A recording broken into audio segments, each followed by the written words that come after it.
Bismillahirrahmanirrahim. Assalamualaikum warahmatullahi taala wabarakatuh. Alhamdulillahirabbil alamin wassalatu wassalamu ala asyrafil anbiya'i wal mursalin wa ala alihi wa sahbihi ajmain. Allahumma iftah alaina hikmataka wa anshur alaina min khazani rahmatika ya arhamar rahimin. Rabbi shrah li sadri wa yassir li amri wahlul 'uqdatam min lisani yafqahu qawli.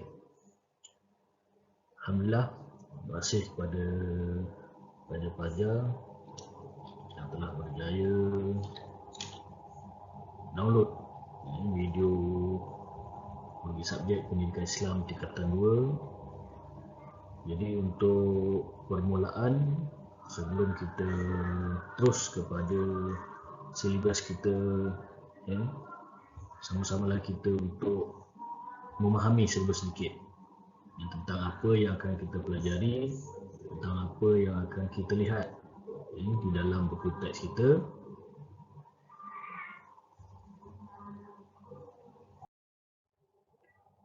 Baik, pelajar-pelajar yang dirahmati Allah SWT sekalian, untuk subjek pendidikan Islam tingkatan 2, saya akan menggunakan buku teks sebagai medium, sebagai bahan untuk kita sama-sama belajar.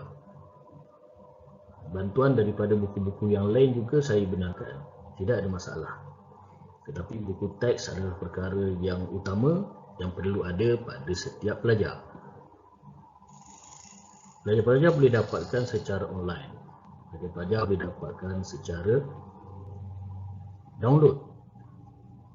Daripada saya pun boleh, yang mana tak dapat dan sebagainya, insyaAllah saya akan serahkan. Jadi untuk pendidikan Islam tingkatan 2, buku teks yang kita guna adalah buku teks yang macam ni, pelajar-pelajar. Macam inilah keadaan buku teks kita. Dalam buku teks kita ada sebanyak 218 muka surat, yang mana ada 6 bidang utama. Seperti mana tingkatan 1 dahulu, sama juga. Daripada bidang Al-Quran, daripada bidang hadis, daripada bidang akidah, bidang fiqah, bidang sirah dan juga tamadun, dan bidang akhlak Islam. Kesemuanya ini memiliki 28 tajuk. Daripada pelajaran yang pertama sehinggalah pelajaran yang ke-28. Seperti mana tingkatan 1 dahulu ada 30 tajuk. Jadi agak berkurangan sedikitlah untuk subjek pendidikan Islam tingkatan 2. Sebentar tadi saya ada menyebutkan sebanyak 6 bidang utama. Daripada bidang Al-Quran, hadis, akidah, fiqah, sirah dan juga akhlak. Jadi untuk slide ini kita lihat apa yang terkandung di dalam bidang Al-Quran. Jika pelajar-pelajar memiliki buku teks, pelajar-pelajar boleh merujuk pada isi kandungan, yang mana ada 8 tajuk utama dalam bidang Al-Quran. InsyaAllah selepas daripada mukadimah ataupun intro tentang pendidikan Islam ini, kita akan mula belajar dalam bidang Al-Quran. Pelajaran yang pertama, tajuknya Allah SWT Pengurnia Hidayah. Dan seterusnya pelajaran yang kedua, ketiga, keempat, kelima, keenam, ketujuh dan yang ke-8. Bagi bidang hadis pula, ada 2 tajuk utama sahaja. Tingkatan 1 ada 3 tajuk. Untuk tingkatan 2 ada berkurangan sikit, iaitu pelajaran yang ke-9, Mungkar Dicegah Hidup Berkat, dan pelajaran ke-10, Mencari yang Halal. Dalam bidang akidah pula ada 3 tajuk utama, iaitu daripada pelajaran yang ke-11, Kekuatan dan Kekuasaan Allah SWT. Dalam unit yang pertama kita akan lihat tentang Al-Qadr, dan unit yang kedua Al-Qawi, yang mana kedua-duanya ini adalah salah satu daripada nama-nama Allah yang ada dalam Asmaul Husna. Bagi pelajaran yang ke-12, ketaatan malaikat. Pelajaran 13, panduan daripada Allah Subhanahu wa Ta'ala. Bagi tajuk daripada bidang fiqh, ada 6 tajuk utama. Bermula daripada pelajaran yang ke-14, tajuknya Salat berjemaah pengikat hati. Untuk pelajaran ke-15, Salat Jumaat Wadah Kesatuan, yang mana dalam pelajaran ini akan dipecahkan kepada 2 unit. Unit yang pertama Salat Jumaat, unit yang kedua khutbah Jumaat. Seterusnya pelajaran ke-16, Tayamum dengan debu suci. Pelajaran 17, Rosah anugerah daripada Allah, dipecahkan kepada 3 unit. Unit yang pertama menyapu balutan, unit yang kedua solat jamak dan juga solat qasar, yang ketiga solat ketika sakit. Bagi pelajaran 18, tajuknya puasa benteng diri. Dan yang terakhir dalam bidang fiqh, pelajaran 19, solat sunat menampung kefarduan. Jadi tajuk-tajuk ini bukan sahaja kita belajar secara teori, malah akan ada praktikalnya, akan ada amalinya yang akan saya lihat, yang akan pelajar-pelajar buat, supaya pemahaman kita tentang bidang fiqh ini dapat kita jelas, dapat kita laksanakan dalam keadaan yang sempurna. Dalam bidang sirah dan tamadun Islam pula, terdapat 4 tajuk utama. Daripada pelajaran 20, terbitnya Fajar Dakwah. Pelajaran 21, Hijrah Detik Bersejarah. Pelajaran 22, Kepimpinan Rasulullah SAW di Madinah. Dan yang terakhir, pelajaran 23, Wanita Suri Teladan Ummah. Dalam bidang yang terakhir, bidang akhlak Islamiah, terdapat 5 tajuk utama, iaitu pelajaran 24, Malu Perisai Iman. Pelajaran 25, Menyemai Kasih, Menuai Sayang. Pelajaran 26, Memulihkan Ibu Bapa, Bahagikan Keluarga. Pelajaran 27, Santuni Jiranmu. Pelajaran 28, Masjid Destinasiku. Jadi 6 bidang utama daripada bidang Al-Quran, hadis, akidah, fiqh, sirah dan juga akhlak Islam telah saya jelaskan sedikit sebanyak.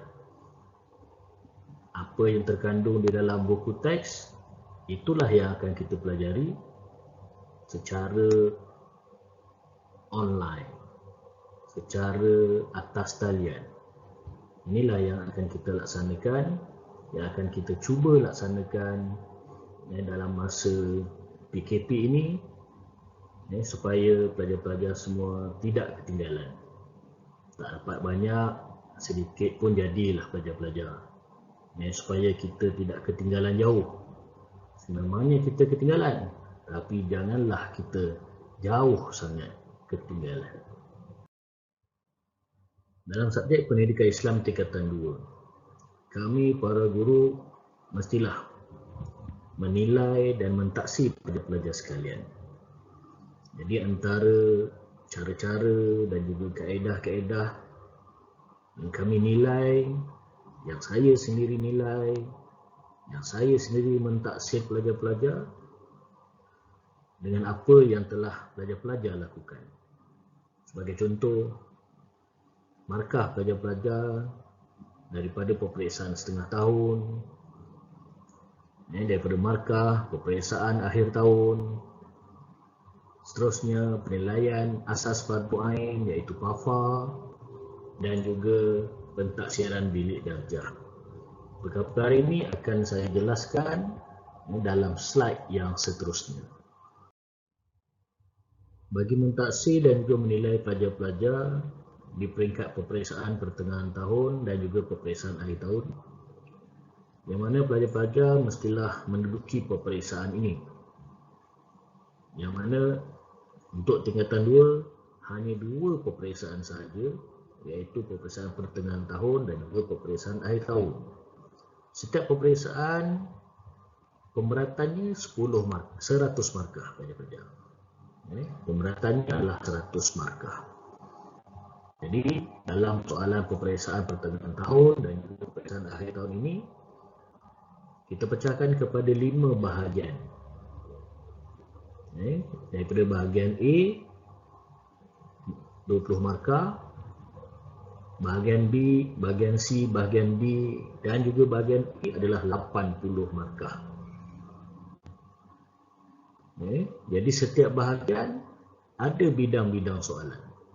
Sebenarnya di peringkat awal tadi ada 6 bidang yang kita belajar, yang akan ditanya, yang akan disoal di dalam peperiksaan, ditambah dengan jawi dan juga ayat hafazan. Untuk bahagian A adalah soalan objektif, 20 soalan 20 markah, yang mana soalan-soalan itu datangnya daripada bidang akidah, fiqh, sirah dan juga akhlak. Bagi bahagian B, C, D, E adalah soalan berbentuk struktur. Soalan 1 dan 2 daripada bidang Al-Quran, hadis dan jawi. Untuk soalan 3 daripada bidang akidah. Untuk soalan 4 bidang fiqh dan soalan 5 daripada bidang sirah dan juga akhlak. Soalan-soalan lain yang ditanya adalah soalan hebat, soalan kemahiran berfikir aras tinggi, yang mana pelajar-pelajar dikehendaki untuk menjawab dengan apa soalan yang telah ditanya, dengan apa yang telah difahami oleh pelajar-pelajar berkaitan dengan tajuk tersebut. Penilaian yang seterusnya adalah penilaian asas fardu ain PT3, iaitu PAFA. Pelajar-pelajar semasa tingkatan 1 telah melaksanakan kod 01, 02, 03, 04 dan 05. Jadi untuk PAFA ini disambung kepada tingkatan 2, iaitu kod 06, cara berwuduk, kod 07, cara bertayamum, kod 08, cara mandi wajib, kod 09, azan, iqamah, jawapannya dan doa selepas azan dan iqamah, serta kod 10 iaitu solat fardu. Bagi pentafsiran bilik darjah, sepanjang tahun pelajar-pelajar bersama dengan saya melihat dari semua sudut, yang mana setiap orang guru akan memberikan pentafsiran bilik darjah kepada pelajar-pelajar mengikut tahap ataupun band. Jadi sudah semestinya lah band yang terbaik, tahap yang terbaik adalah tahap 6, dan yang tidak berapa baik daripada tahap 1 ataupun band 1. Jadi pelajar-pelajar boleh baca serba sedikit berkaitan dengan tahap-tahap ini, yang mana inilah penilaian, pentafsiran yang sesuai yang diberikan oleh guru kepada setiap pelajar-pelajar, oleh saya sendiri kepada pelajar-pelajar. Sebagai contoh, tahap 3 menggunakan pengetahuan berkaitan pendidikan Islam untuk melaksanakan sesuatu kemahiran pada suatu situasi. Bermaksud ini adalah band ataupun tahap di tengah-tengah. Secara normal tidaklah terlalu baik dan tidaklah terlalu buruk. Untuk mencapai band yang lebih baik, maka pelajar-pelajar mestilah melaksanakan suatu perkara yang lebih baik. Contohnya tahap 4. Pelajar-pelajar dapat menganalisis, dapat mengamal sesuatu ilmu dan kemahiran berkaitan pendidikan Islam. Sebagai contoh, pelajar-pelajar tahu tentang solat. Hanya dapat band 3 sahaja. Tetapi untuk mendapat band 4, pelajar-pelajar mestilah mengamal tentang solat itu. Satu contoh. Dan ada perkara-perkara yang lain juga yang pelajar-pelajar tahu. Dan pelajar-pelajar berjaya untuk amalkan dan juga menganalisis. Untuk dapat band yang lebih baik, iaitu band 5. Bukan saja pelajar-pelajar mengamal, malah pelajar-pelajar boleh menilai sesuatu ilmu itu dan juga kemahiran yang berkaitan dengan pendidikan Islam pada situasi baharu dengan beradab. Contohnya di zaman COVID ini, pelaksanaan solat Jumaat tidak dapat kita laksanakan. Kerana apa? Kerana kita dikekang untuk pergi ke masjid melaksanakan solat Jumaat. Jadi, apakah penilaian, apakah amalan pelajar-pelajar tentang perkara ini? Tunjukkan dengan saya. Nyatakan kepada saya. Jelaskan kepada saya. Jadi, bila saya nampak pelajar-pelajar dalam tahap yang macam ini, selayaknya, sememangnya, pelajar-pelajar mesti diberikan dengan pencapaian tahap 5. Dan seterusnya jugalah untuk tahap 6. Tapi bagaimana pula yang berada di bawah tahap ataupun band 3? Secara umumnya pelajar-pelajar tidak melaksanakan apa yang telah kita pelajari. Pelajar-pelajar mengatakan iya, pelajar-pelajar mengatakannya faham, tapi pelajar-pelajar tidak menggunakan. Sebagai contoh, saya bagi kerja sekolah, saya bagi bahan untuk pelajar-pelajar laksanakan, saya bagi tugasan-tugasan kepada pelajar untuk laksanakan, tetapi pelajar-pelajar tidak buat. Saya faham dengan masalah-masalah yang dihadapi, tapi hubungan komunikasi antara pelajar dan juga saya mesti juga dilaksanakan supaya saya tahu, supaya saya faham. Itulah kekangan. Bukan pelajar-pelajar hanya diam saja. Saya tak ada handphone, cikgu. Saya tak ada itu, saya tak ada ini, saya tak ada data dan sebagainya. Jadi, saya tak nak buat apa-apa. So, adakah anda layak untuk dapat tahap 3? Ataupun band 3? Sudah pasti. Anda hanya mendapat tahap 1 ataupun tahap 2. Itulah yang terjadi pada situasi 2020 yang lepas. Pelajar-pelajar tidak memaklumkan kepada guru-guru tentang apa masalah yang dihadapi oleh pelajar-pelajar. Secara norma baru kita, PDPR pembelajaran kita secara online ini mesti kita laksanakan. Tetapi bila ada kekangan, nyatakan, cikgu, boleh tak hantar bahan-bahan dekat sekolah? Cikgu, boleh tak hantar bahan-bahan tu dekat saya? Saya tak ada data, saya tak ada WhatsApp, saya tak ada handphone, saya tak ada komputer, cikgu. Boleh. Saya tidak ada masalah untuk laksanakan segalanya. Asalkan pelajar-pelajar nak. Saya akan cuba laksanakan. Nak jumpa di Pariyani contohnya. Cikgu tunggu saya kat surau, cikgu. Saya nak print, saya tak ada duit nak print. Cikgu printkan boleh? Boleh. Tak ada masalah. InsyaAllah saya akan serahkan. Syaratnya, pelajar-pelajar nak. Pelajar-pelajar cari saya. Saya akan bantu apa yang semampu saya. Itu janji saya. Untuk apa? Menyampaikan ilmu pada pelajar-pelajar sekalian. Bukan saya yang ketinggalan, tapi pelajar-pelajar yang jauh ketinggalan. Itu yang saya tak mahu. Jadi kita sama-sama dalam keadaan ini, cuba untuk membantu antara satu sama lain. Pelajar bantu saya bantu pelajar. Pelajar-pelajar yang dirahmati Allah sekalian, kita berada di slide yang terakhir. Jadi untuk slide ini, saya ingin memaklumkan kepada semua pelajar-pelajar bahawa PDPC kita, pembelajaran kita secara bersemuka akan berlangsung pada bulan Mac 2021. Jadi agak lama pelajar-pelajar sekalian. Jadi apa yang saya harapkan, PDPR inilah pelaksanaan pembelajaran kita semasa kita berada di rumah, inilah yang mesti kita laksanakan. Nak ataupun tidak, mesti kita kena laksanakan. Sama ada secara online ataupun offline. Saya ada sebut sebentar tadi tentang online. Yang mana pelajar-pelajar hendaklah melaksanakannya itu di atas talian.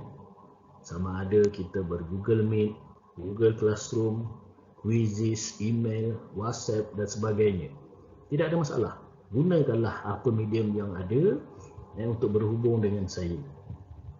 Untuk mendapatkan maklumat itu dan ini dan sebagainya. Supaya pelajar-pelajar dapat meneruskan pembelajaran ini. Saya sebagai guru mesti kena laksanakan juga. Tapi bila pelajar-pelajar tiada, pelajar-pelajar tidak melaksanakan pembelajaran tersebut walaupun pengajaran itu berlaku. Jadi kalau ada masalah dan juga kekangan berkaitan dengan online, maklumkan dengan saya, cadangkan dengan saya apa yang pelajar-pelajar mahukan. Pelajar-pelajar nak saya buatkan satu soalan, nota, modul dan sebagainya untuk dihantar kepada pelajar-pelajar. Boleh. Saya letak di jaga sekolah. Saya akan serahkan di jaga sekolah dan pelajar-pelajar ambil. Satu hari nanti pelajar-pelajar hantar balik dan ambil pula tugasan-tugasan yang baru. Boleh, saya boleh laksanakan. Itulah yang disebut sebagai pembelajaran secara offline. Tidak berada di atas talian ataupun semasa live itu tidak ada. Pelajar-pelajar boleh download seperti mana yang saya buat video ini pada pelajar-pelajar. Dan tajuk-tajuk yang seterusnya nanti insya-Allah akan berlakulah macam ini. Pelajar-pelajar gunakanlah medium ini. Ulang untuk memahamkan tentang konten, tentang tajuk apa yang akan kita belajar itu. Jadi pelajar-pelajar gunakanlah email MOE yang telah dibekalkan oleh KPM. Contoh seperti mana ada yang dipaparkan di situ. Kalau tidak ada, boleh maklumkan. Sebarang pertanyaan, bolehlah pelajar-pelajar hubungi saya menerusi WhatsApp kelas masing-masing. Masing-masing dah tahu dah nombor telefon saya. Jadi berhubunglah dengan saya supaya pembelajaran ini akan terus berlaku. Ataupun email kepada saya di alamat yang tertera di bawah tu. Jadi itu saja untuk hari ini. Jadi saya doakan semua pelajar-pelajar berada dalam keadaan sihat sejahtera untuk kita sama-sama meneruskan PDPR kita dalam keadaan norma baru, cara yang baru, kaedah yang baru. InsyaAllah perkara yang saya mampu bantu, saya akan bantu. Maklumkan saja pada saya. Jadi sekian dulu pada hari ini. Wallahu a'lam bishawab. Kita sudahi dengan tasbih kifarah dan suratul As.